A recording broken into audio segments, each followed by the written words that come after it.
প্রত্যেকটা ধাপ শক্ত পায়ে দাঁড়িয়ে লড়াই করেছি।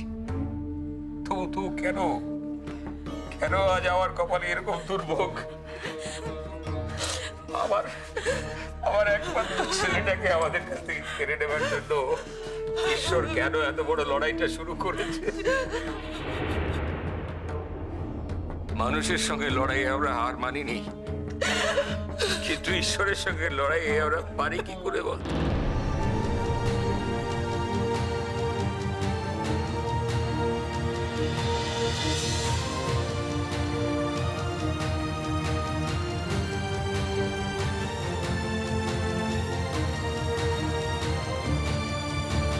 বড়দা ভাই তুমিও দিদি ভাইয়ের মতো এইরকম ভাবে কথা বলবে? বলো তুমিও। আর কি বলি বলতো বোন, কি এমন অন্যায় করলাম? কার সাথে অন্যায় করলাম যে ঈশ্বর আমাদের জীবনটা এভাবে কালো মেঘে ঢেকে দিলেন? কোথাও তো কোনো আশার আলো দেখতে পাচ্ছি না, কোথাও কোনো আলো নেই, যেদিকে তাকাচ্ছি শুধু অন্ধকার। পৃথিবীটা যে এইভাবে চোখের সামনে অন্ধকার হয়ে যেতে পারে যে কোনোদিন ভাবিনি।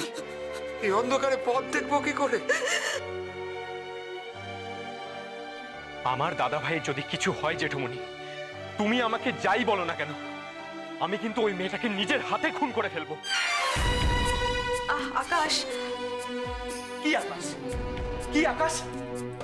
আজকে যদি ওই মেয়েটা আমাদের বাড়িতে না আসতো তাহলে আমাদের বাড়ির এরকম অবস্থা হতো না, কোনোদিনও না। লোকে আনলো কে আনলো? কে কার হাত ধরে এই বাড়িতে এলো? কার হাত ধরে বলো? কে আনলো?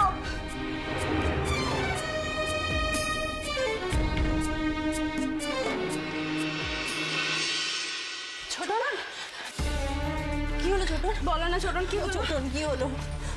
কিরে, কিছু বল, চুপ করে আছিস কেন? কি করে বলবে বলো? কি করে বলবে? যাকে কোলে পিঠে করে মানুষ করেছে তার শেষ খবরটা দিতে পারছো না, তাই না? বললো কি করে বলবে তুমি? ওদি, তাহলে তুমি কাঁদছো কেন ছোট? তুমি কাঁদছো কেন বলো? কি হলো ছোটন? কাঁদার মতো কি হলো? এটা কিন্তু হতে পারে না যে আমাদের আবির আর নেই, এটা হতে পারে না ছোটন। তুমি নিশ্চয়ই এই কথাটা বলবে বলে ঘর থেকে 1 ঘন্টা পর বেরোলে না। বলো না ছোটন, তুমি কাঁদছো কেন? হ্যাঁ ছোটন, তুমি চুপ করে আছো কেন? বলো না কিছু। ছোটন, দাদা ভাই কেমন আছে? তুমি কেন কিছু বলছো না? তুমি যদি আমাদের কিছু না বলো, আমি কিন্তু ভালো ছেলের মতো এখানে দাঁড়িয়ে অপেক্ষা করবো না। যতই বারণ থাক, আমি কিন্তু ঘরে ঢুকে দেখে আসবো দাদা ভাই কেমন আছে। তুমি বলো।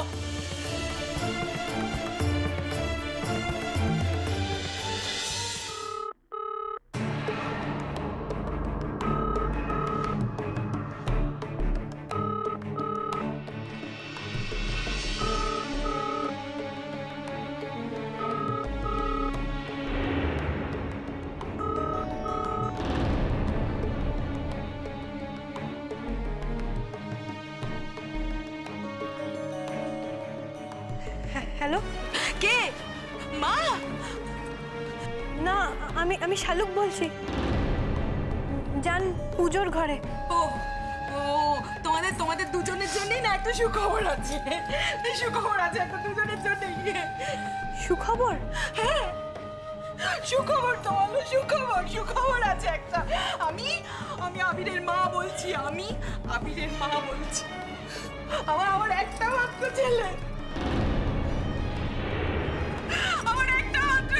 মৃত্যুর সাথে পাঞ্জা লড়ছে, লড়াই করছে।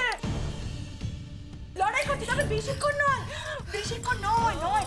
ডাক্তাররা বলে দিয়েছেন আর কিছুক্ষণের মধ্যে লড়াই শেষ হয়ে যাবে। লড়াই আর কিছুক্ষণের মধ্যে বলে দিয়েছে। আনন্দ হচ্ছে না? এত বড় একটা সুখবর সারা জীবনে পাবে না। সারা জীবনে সুখবর আনন্দ হচ্ছে না? যাও জানকি বলো। জানকি বলো না, জানকি কি সুখবরটা দাও। আরে দরজার বাইরে থেকে চিৎকার করে বলো, জান তুমি যা চেয়েছো, আমরা যা চেয়েছি তাই হয়েছে।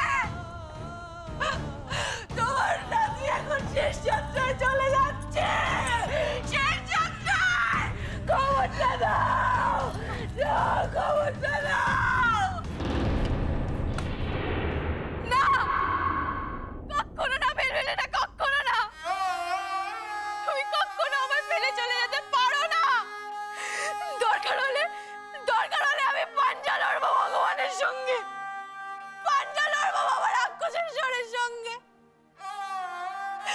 তুমি কখনো আমায় ছেড়ে যেতে পারো না। দেখি এ লড়াইয়ে কে জেতে, দেখি কে হারে, দেখি আমায় কে হারাতে পারে বেলবেলেটা। বাবা রাক্ষসেশ্বর, আমার প্রাণের বিনিময় হলেও তুমি আমার স্বামীকে বাঁচাও। আমার বেলবেলেটাকে তোমায় বাঁচাতেই হবে বাবা।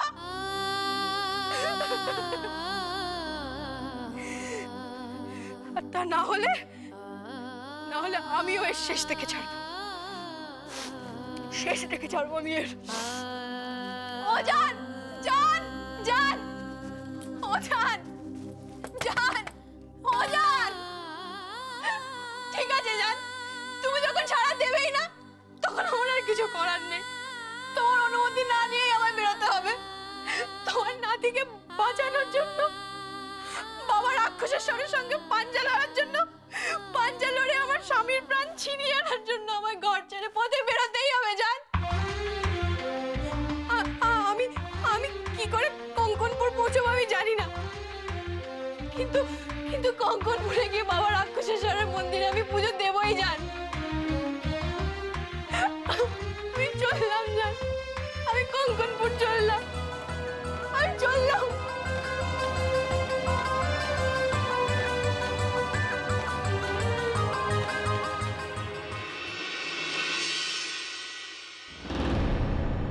ছোটন,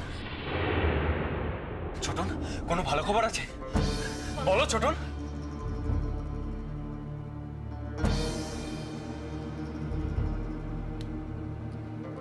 আবির কোমায় চলে গেছে। সব রকম চেষ্টা চলছে, ভেন্টিলেশনে দেওয়া হয়েছে ওকে। যদি ভেন্টিলেশন থেকে ফিরে আসে তা বুঝেছি, এবারে আর কোনো আশা নেই।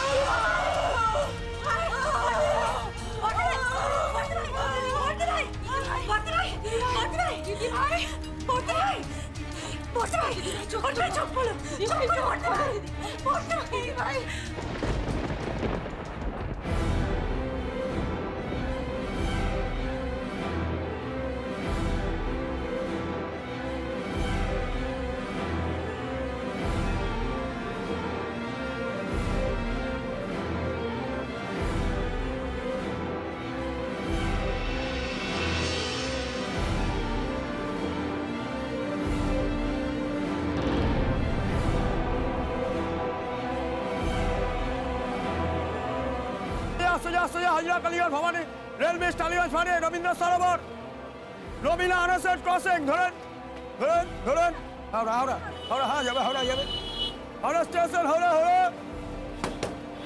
হাওড়া হাওড়া হাওড়া। এমন কি হতে পারে বড় মামু যে শালুককে নিয়ে এলেও তাড়াতাড়ি সুস্থ হয়ে যাবে? দাদা, আমি বলছিলাম যে এই কথাটা কিন্তু ওরা মন্দ বলেনি। একবার মেয়েটাকে এনে ট্রাই করবি নাকি? না, ও কিন্তু আমাদের বাড়ি থেকে যায়নি। বলছি তো আছে আছে, কিন্তু আর থাকবে না, থাকবে না। আমার আবির একটু সুস্থ হয়ে যাক, আমরা সবাই বাড়ি ফিরে যাই, তারপর ওই মেয়েকে কি করে কঙ্কনপুরে ফেরত পাঠানো যায় সেই ব্যবস্থা আমি করব।